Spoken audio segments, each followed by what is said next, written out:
Hello and welcome everyone back to the JRPG Report. This is going to be episode 83. I'm your host, James Fisher.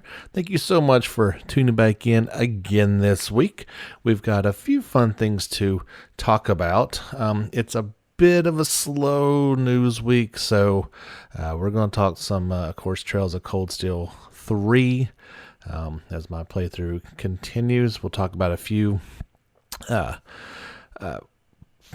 quick stories is really the only way to describe it, as like I said, there's not a whole lot going on, but as of this recording, it is the day before Halloween, and I thought it would be kind of fun to talk about some of the spookier JRPGs and just RPGs that you could fire up if you are so inclined to play those at this time of year. I know it's a little bit late, but I don't know. I found a fun article by Kimberly Wallace of Game Informer. And now this is the 10 best RPGs to play on Halloween. There are a few JRPGs sprinkled in there. There's just not a lot, so I figured we'll just open that up to all brands of RPGs for this particular list, as you probably have played most of these or know what I'm going to talk about, so it would have been a very, very short list if we just held to JRPGs. But without saying anything more than that, I've talked about this title before, and to me, it is, as it is centered around Halloween, it is just one of the most fun RPGs you can play any time of year, but particularly at Halloween time. You've got to play Costume Quest. It is, like I said, it is so much fun just to get back into that world. All about trick-or-treating and the different costumes that the kids get to go along, and you collect candy from bushes, and you go up to doors and actually trick-or-treat. And sometimes people are there to give you candy.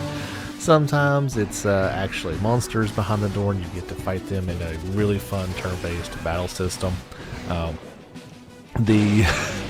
One of my favorite moments is one of the costumes that you can acquire is candy corn, and don't know where you sit on the candy corn spectrum, love it or hate it. I am much closer to the hate it category. It is one of my least favorite anythings really of all time. And so one of the costumes is candy corn, and basically it's useless. Like you do nothing. You don't attack, you just sit there and you're just a damage sponge basically. And it's hilarious. They really had a lot of fun with the costumes. Like Thomas Jefferson is one of them. Of course, there's a pterodactyl dinosaur that flies. And just some really, really awesome costumes. And the kids, you know, that's their superpower. They can't fight on their own, so they have to turn into these special costumes in order to fight them. If you've never checked out Costume Quest, you're going to have to fire up an older system. I don't think it's on PS4. I believe this is just, PS3, Xbox 360, PC. There is even an iOS and Android version. If you don't have any of those systems, I would highly recommend it, not only just at Halloween time, but it is a really fun, fantastic game, no matter what. So the first, outside of Costume Quest, if I'm talking about like creepy, scary JRPGs, the first thing that comes to my mind is Parasite Eve. Now, it's dated. It's a PS1 game. You're going to have to go back and fire up your Vita or something to, I guess you can play it on any PlayStation system. But, man, that game was it was creepy. It was gory, bloody, a little pixelated by today's standards, but just a really amazing story. I love that battle system where you're actually using guns in combat, but still has a lot of strategic value to your placement on the battle system. And just a mature title that honestly, those are the type of games that we need a little bit more of now. I mean, I guess when I played that game, I was like a teenager, but yeah, playing the M-rated games, but a game that the sequel, it completely changed it. It was not the same in my mind. That is a series that is ripe for a reboot, in my opinion, and definitely one of the best games that you can play around this time of year. A game I've never gotten a chance to play, but would be a cool one, obviously, the time of year is Vampire the Masquerade Bloodlines. Bloodborne, an obvious choice. I've got that one as one of the free PlayStation Plus games. It's on my system. I just never got a chance to check it out. Darkest Dungeon, you can play that on pretty much any system out there. It's a cool one that you can go to. They also list System Shock 2, Diablo 3. I mean, I love Diablo 3. Don't get me wrong. Is it I guess it's creepier with the hellish costumes and stuff. I enjoy that game very much. They've got Undertale on here. The two games I want to talk about that they've got on the list that I quite enjoyed is Shadow Hearts. If you've been a long-time listener of the podcast, you'll know that I love the Shadow Hearts series. I guess if you're talking about a Halloween or a creepy one, you definitely want to go back to the first one as opposed to 2 or 3, as those were much more lighthearted, especially the third one was completely silly. But yeah, that first one's super creepy feel to it. It's got all the European castles and just that whole vibe to it. Again, another series that just begs for a reboot with that very interesting ring-based battle system. If you listen as well, you know that I love Persona 4 and 5. Love them. But my first one was Persona 3. And while 4 and 5 have darker elements to them at times, I feel like 3 was just like, it was dark the entire time. It didn't really let up from that. So if you're looking for a creepier, pure JRPG, definitely pick this one up. Find out the FES version on PlayStation 3. I would not recommend the PSP version. I felt like that was just you can get on your Vita as well. I feel like that was just really kind of inferior. I understand trying to make kind of a version for it, but as we saw with PS4 or Persona 4 Golden on the Vita, they were able to accomplish it and then some, make it better than Persona 4 on PS2. That is not the case, in my opinion, from Persona 3 to the PSP version. But if you can fire up your PS3 and play it, or I guess actually PS2 was where that originated. You can get that as a classic title as well, and definitely check out that version. So yeah, that's kind of a fun little top games that you can play around this time of year if you're looking for some form of a creepy holiday Halloween fix. Into the news. Speaking of Halloween accessories, Code Vein released version 1.1 update. It is now available. It adds Halloween-themed accessories, color palettes, and face paints. Now that is available right now. They had just a whole bevy of things catered towards Halloween type looks. You see this. You don't see it in games that often. You see a ton of it in mobile games now. That there is, every game out there has a Halloween patch that they can quickly upload and get you to pour some more money into that. There was also some bug fixes with this thing. They fixed the application errors on the following conditions: moving to event scenes with specific blood veil, guarding continuously right after pushing confirm button in front of a closed door, They fixed matching facility while using keywords on Steam, adjusted battle effects, adjusted enemy movement, and fixed other minor issues. Remember last week we talked a bit about the very promising looking Persona 5 Scramble. Well, now they have some TV spots out in Japan, and you can check out these different ones. If you follow the link on the Facebook page, there's 5 TV spots that can be viewed via links.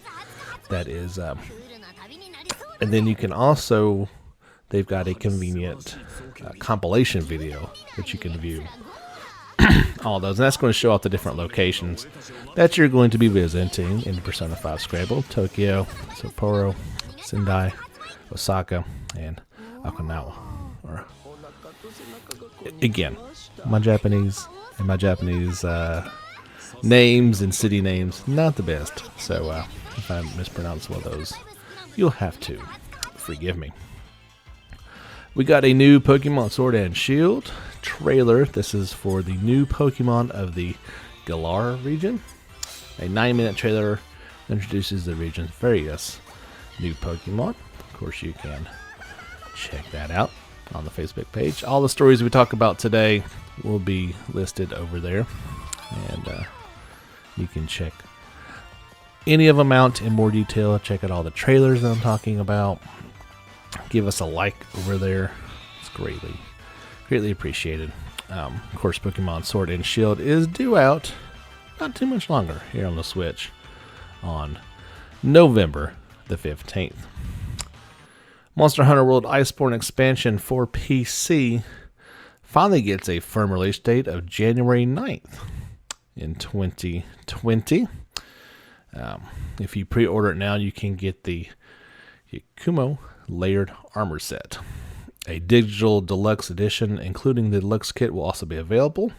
The deluxe kit includes the Silver Knight layered armor set, 3 gestures, 2 sticker sets, 1 face paint, 1 hairstyle, and 1 decor set for room customization.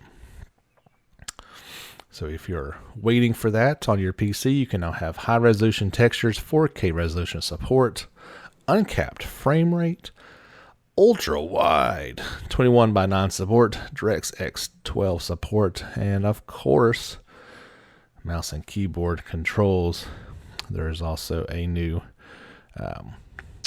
PC release trailer. You can check all that out over on the Facebook page.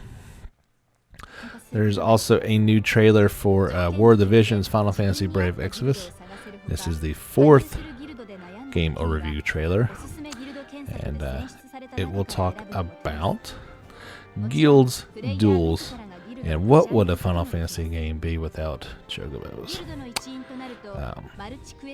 The game is planned to come out on iOS and Android devices on November 14th in Japan. A Western release is planned at a certain time in the future. Kind of an odd announcement. Do you remember back a little while ago we got word of the Ni no Kuni movie? Well, they're not done just yet. And no, it's not Ni no Kuni 3, which I'm sure is being planned at some stage, and we won't see that this generation. But in the meantime, Netmarble has announced a Ni no Kuni smartphone game. I'll be honest, I didn't see this one coming per se, but I guess everything has a smartphone offshoot to it in some way, shape, or form. They're going to showcase this in at G-Star 2019 in South Korea from November 14th to the 17th. There is an accompanying image with it, with a young boy and girl and some sort of familiar with them.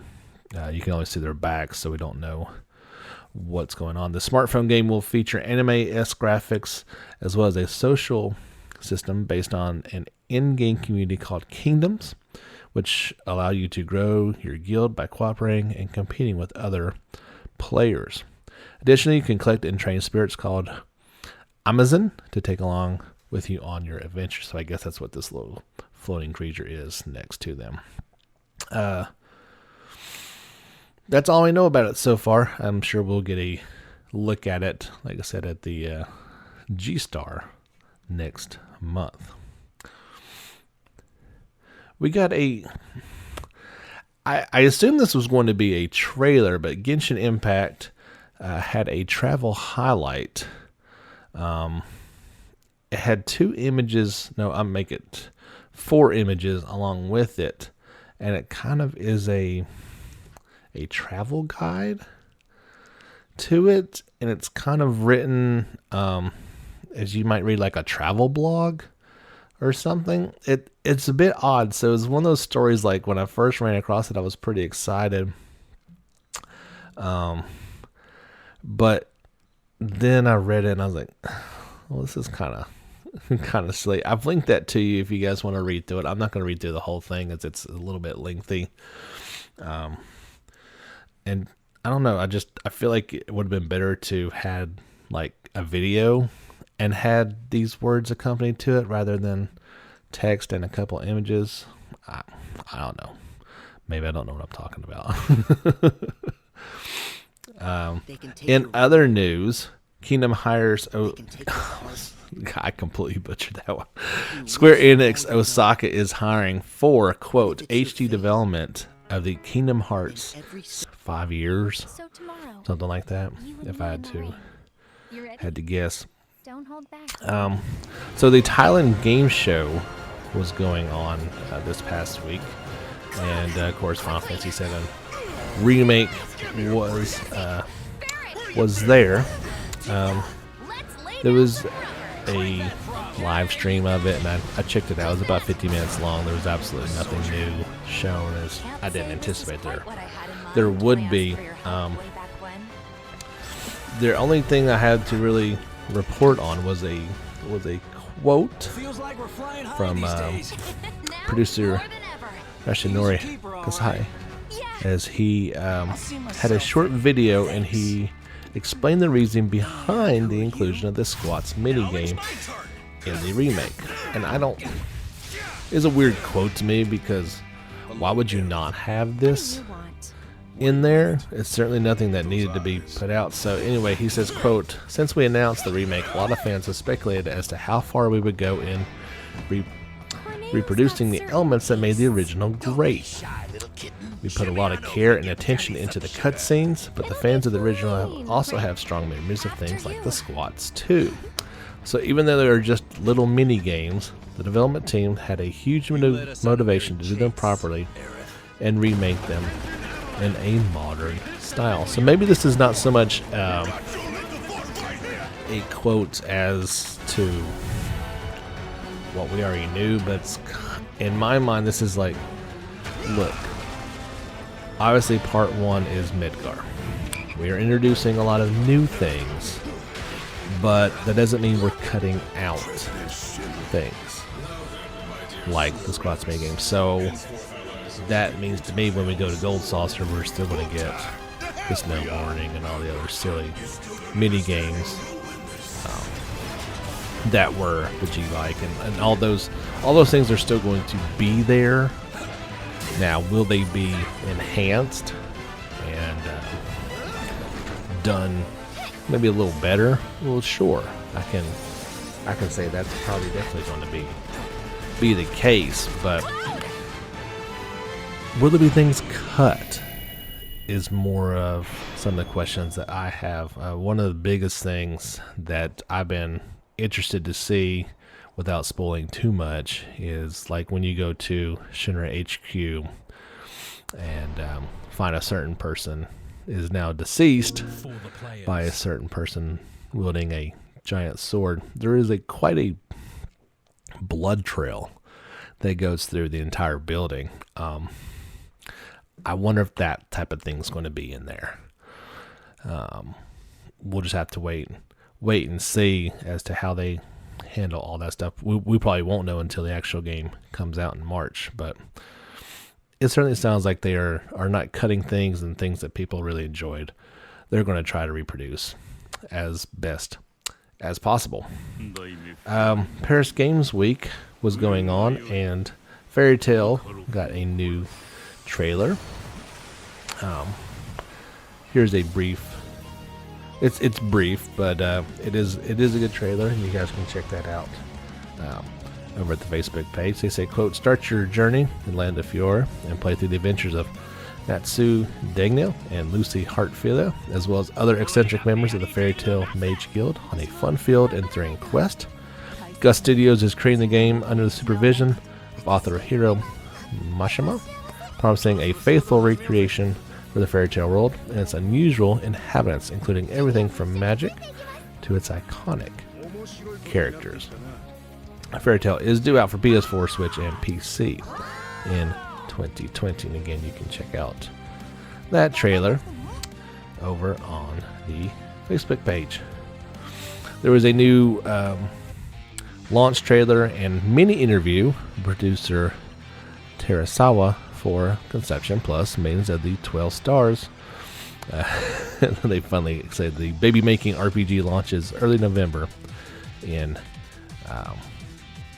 Europe and North America. It's a pretty decent little interview. So they asked him on the remastered version this was originally released on PSP in 2012. How did the idea for the original game come about? And they say, with so many games out there now, it's hard to find an original concept these days. That's why I thought it would be interesting to combine two genres into one, and decided to mix elements of romance and visual novels and a dungeon crawling RPG into one. The idea of creating children with many women, it may have just come from my own latent desires, and he laughs. So that's a honest answer for a interesting question. So yeah, you can read that full interview or check out the launch trailer by following that over on the Facebook page. If you were looking forward to you may not be looking forward to the best-selling home console of all time. It just passed PS1, and just like not long ago at all, it passed the Wii. So now it's second best with like 106 million sold. It's only trailing PS2 now. The big question is, will it catch up to PS2 in time? I'm sure it can, but PS2 sold over 150 million in its lifetime. So PlayStation 4, while has been a ginormous success, still got a ways to go to get to be number one. But they also did some future proofing, as they say. They released they filed trademarks for PS6, PS7, PS8, PS9, and PS10 in Japan. So, yeah, they got those. Nobody's going to be coming out with any other system called that. It is theirs, and they will own it. We are new PS5 that they had that on lockdown. No changing names or anything like that for the next, 30 years. They got this. It's not going anywhere.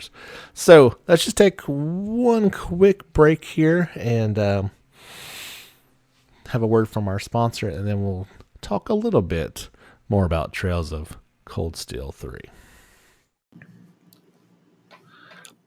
If you haven't heard about Anchor, it's the easiest way to make a podcast. Let me explain. It's free. There's creation tools that allow you to record and edit your podcast right from your phone or computer. Anchor will distribute your podcast for you, so it can be heard on Spotify, Apple Podcast, and everything else. You can even make money with your podcast. No minimum listenership required. It's everything you need to make a podcast all in one place. So go download the free Anchor app now or go to anchor.fm to get started. Alright guys, so let's wrap up episode 83 of the show.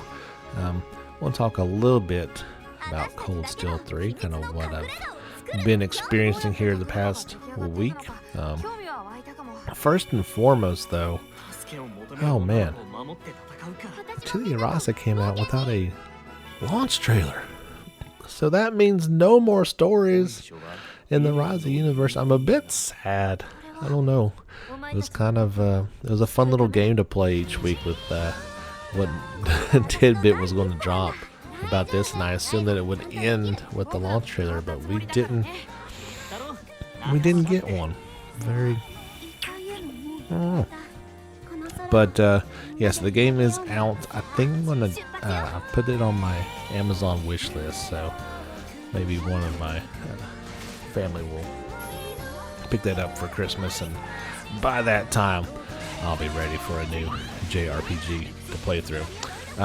So Cold Steel 3, kind of just piggybacking off what we talked about last week, and that is one reason why I put this in the last half of the podcast as opposed to laying off with it, in case you don't want to hear me talk about it. You want to experience it fresh. You know, maybe you're one of our European listeners and you're just getting your hands on it right now. So it's mostly just continuing on with everything amazing about the game that I've already kind of talked about. I've seen a few more returning characters and a few bits here or there that was unexpected. We got our first, I always want to call it Gundam, but got our first mech, giant soldier battle, mock battle thing, and it's primarily the same as it was before. They added a few things like if you are facing two soldats at the same time as you are in one of the battles, it will actually have like lines going from their unit to you, indicating that they are going to attack you, as opposed to before. You have item to heal instead of regenerate. I don't know how it's going to be with Valimar. It may be a little different, but I don't think you're going to be jumping in him quite anytime soon. That's not the indication. We got to our first new city, so we got to St. Ankh, or Ankh, however you want to say it, which was talked about in the first game. If you remember, the High Arms family that Patrick was from, that is the region that his dad got in governs over. Yeah. Excuse me. Speaking of Patrick, I mean, you'll see him fairly early in the game, and actually a likable character. He's turned quite the 180 from the first series of games, which was a welcome sight to say the least. So you got to explore a little bit in that countryside. The missions are set up almost exactly the same way. You've got one required mission. Instead of like a field report with doing the missions as the students, now you're just doing it in this capacity. And for that one, you've got one required and 3 optional quests that you can go on and do, and I believe there's a hidden quest as well. So apparently the hidden quests are at least shown now with the stars on them. You're also doing various side quests as you're going through it. So you run back into Vivi, and she's just as spunky as usual. She's a journalist now, and she'll ask you to to find one of the little stars on the map and take pictures for the newspaper, and you'll see that. And once you do that, you hit, I think, L2 and one of the directional buttons. That'll blow up your Arcus 2, which will allow you to send those pictures to her. You're also looking for you're looking for more of the black records with Rosine. So if you come across those, then you would call her and send those to her. And you're looking for characters with interesting stories for Monk because he is now over Radio Trista, and they have brought back Abed Time. So they're always looking for interesting stories for the radio. Yeah, that means Misty's back and hosting the radio show, and so those type of things. Remember last week I talked about if you absolutely had to play part 1 and 2 in order to play this one, and I said no. Those are the type of things. These are the characters. All this stuff is why you would want to play part 1 and 2 first. And I actually had somebody on the YouTube channel kind of ask me this if I felt like it was necessary, and I kind of gave a brief answer of, you know, if you don't want to play the first 2, you can absolutely go through and play this one just fine. It's not, you're not gonna like get into them like, oh my gosh, I can't play this game because I don't understand it. Well, you know, I played 3 or 4 Kingdom Hearts games, and I couldn't tell you what was going on in those games either. So you can certainly enjoy Trails of Cold Steel 3 and not have played them. But all these characters that you keep running to, you know, like, oh my gosh, why is Abed Time back? Didn't something pretty major happen as far as that goes? And the world still does not know that connection, so that's kind of interesting too. So yeah, you're doing these side quests as you are going along. All the shops are back. It's the same.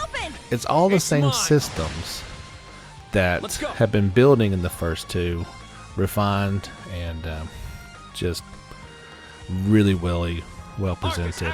The fishing is back, and it's a little different. It's not the hectic button mashing different buttons until you finally reel it in. It is a little more I would say it's easier, but it's better. Like, I'm never a fan of just button mashing. This one's just, you just hold down circle at the times when you're supposed to reel it in. When the fish isn't pulling, you pull, and vice versa. And there's that balance in between, you know, too much and breaking the line and letting it get away. The other characters can fish. It's not just Rain who can do it, so that's kind of fun. And that's most of all of it. I'm definitely noticing that you're going to need to grind a little bit. Sepith, I believe that's how it's pronounced. The currency and what's used to upgrade.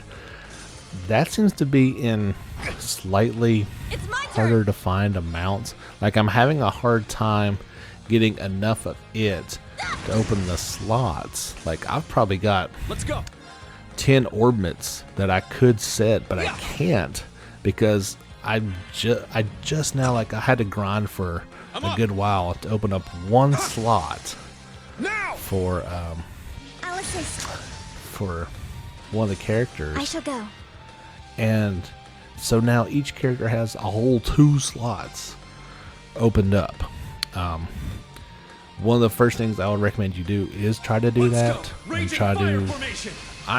When I've been playing these games, I always go for HP 1 or well, that's the first one I go. Now, in the first 2 games, HP 1 would give you 1,000 HP. In this one, you only get 600, and you need it. Like in the area I'm in right now, if you don't have anything augmenting your HP, you're around 900 to 1,000, and standard enemy attacks can hit you in that 300 range. So in no time at all, you're dead. Like, I just fought a standard battle last night, and before I knew it, one character was dead, and the other 3 were down in that like 400 range, to where, you know, one attack could defeat them. And I was like, whoa. Hang on. So you'll definitely want to pick that up. I usually go for attacks, but you know, you gotta have your healing in there too. So I am greatly towing the line of trying to keep my party alive and still be able to function. So probably tonight it'll just be kind of a grind fest to try to get up to some proper levels. Other than that, I don't really have a whole lot to report other than the game is fantastic and I'm loving every minute of it. It is such a, like I said, it's not going to break any ground for the way that it looks, but it's beautiful. And when you've played the first 2 games and you're like, let's go. It never looked all that great to begin with, but now it's like everything's just fleshed out, and it looks like a actual PS4 game that it should. You know, like I said, just in time for the next generation, we finally get a game that looks like it's supposed to. It's got all those little RPG elements in there that you love so much. You actually want to talk to all the people in town. Everyone okay? Get to know them. There's a lot of voice acting in the game.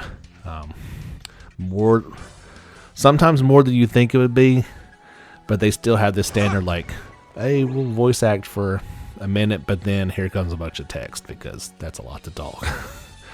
That's not going away anytime soon. So if you're at all on the fence about this title, go out and get it. If you're on the fence about it, just download the demo and check it out. There's no sense not to. If you like it, you can carry on your progress from the demo. Check it out. If you're still on the fence, check out my live stream. I've got a couple of the videos up there as well in a walkthrough format. I'm working on those. And actually, I don't know what was going on last night, but the internet quality was nothing, and so I lost what I was doing last night. That's not ideal. I don't know if I can go back through and do that or not. There's definitely going to be some things missing. But anyway, that's going to wrap up episode 83. Thank you so much, guys, for tuning in yet again. Before I go, I got one last thing that I've been working on, and I'm still working out all the details. But here is what I am proposing to all you awesome listeners of the podcast. If you check out the description wherever you download this at, in your fancy little apps on the phone, there is a place there for listener support. And what I'm going to do, we are coming up on episode 100 here in the next, it's going to be 16 more weeks or whatever. I don't know how the timeline will work, but here's what I want to do. You have the advantage. Anyone who signs up for listener support, I think it's like a $1, a $5, or a $10 a month donation. It's my turn. Even if it's just $1, that's fine. Anyone who signs up for this, if the game comes out before we reach episode 100, that's fine. But if you sign up between now and the end of the year, so next 2 months, you are going to be entered in the drawing. The drawing is going to be the deluxe edition of Final Fantasy VII Remaster. That's an $80 value. So, like I said, anybody who signs up for that, we're going to have some sort of minimum. I can't, if one dude signs up for $1 a month, I can't give you an $80 game. But let's just say a fair number of you guys sign up. You are entered in for this sweepstakes. You will be supporting this podcast, which is, I make $1 or $2 off of the Anchor ad that pops up in the middle of it. But this is pretty much going to be coming out of my pocket. But I want to say thank you to you guys for all you do. Anyone who signs up to support the podcast, you're entered in, and somebody, one of you, will win the deluxe edition of the game that we are all looking forward to, like I said, between now and the end of the year. So head over, find out to do that. There's also links on the Facebook page for that. If you can't find it any other way, pop me a message at jamesfisherproductions@gmail.com. Find me on Facebook, whatever you need to do to say, hey, I can't find this, and I will gladly send you the link for that. Be on guard. But yeah, so I think this is a pretty exciting thing and something I want to do to give back. you kind of you scratch my back, I'll scratch yours type of deal. So anyway, that's going to wrap it up for this week. Don't forget, give us a like on Facebook, give us a subscription on YouTube. It's my turn. If you can do me a favor and head over to wherever you listen to this podcast and give us a awesome 5-star review, that only helps out spread the message to more and more people about this every week JRPG podcast. My name is James Fisher. Thank you so much for listening to the JRPG Report. We'll be back next week with more goodness. But until next time, get back out there and level up. Now.